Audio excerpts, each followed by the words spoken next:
cộ ban là lưới ở đấy bật cổ mà đã thì có phơi chứ đây từng bộ mày bộ là chào dương mình thử phật vào phật là phật thầy thì người ta dương tinh này các bộ cái thế sticker phơi như này tại ban là nơi là dùng em em tại vì bộ tình tàu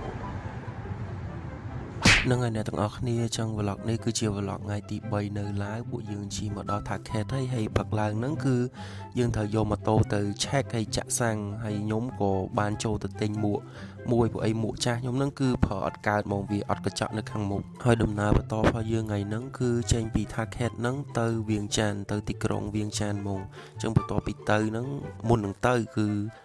ត្រូវ check មើលម៉ូតូឲ្យអស់សិនលាង air ហើយបដូរភេម៉ាស៊ីនមុខក្រោយអស់មុននឹងចាប់ដើមដំណើរទៅបន្តទៀតហើយនេះគឺជាទស្សនវិជ្ជាផ្លូវនៅប្រទេសឡាវគឺទលាយមែនតែនសបោផ្ទះបន្តើសូវមានប្រជាជនហើយកាត់មកដល់ហើយនេះគឺមកដល់ក្រុងវៀងចាន់ហើយបន្ទាប់ពី check in hotel ញ៉ាំអីហើយពេលល្ងាចគឺយើងបានមករកឃើញផាប់មួយកន្លែងជាប្រភេទ local ផាប់នៅទីក្រុងវៀងចាន់ហ្នឹងហើយគេមានជា band នៅលើហ្នឹងទៀត ស្រុកខ្មែរបើអាណាប៉ាឯងណាបើឯងជាប្អូនធោះអញហើយឯងកុំខ្លាចអាថ្នោតក៏ដោយអាចុយម្រាយណាក៏ដោយបើប៉ាឯងប្រាប់អញ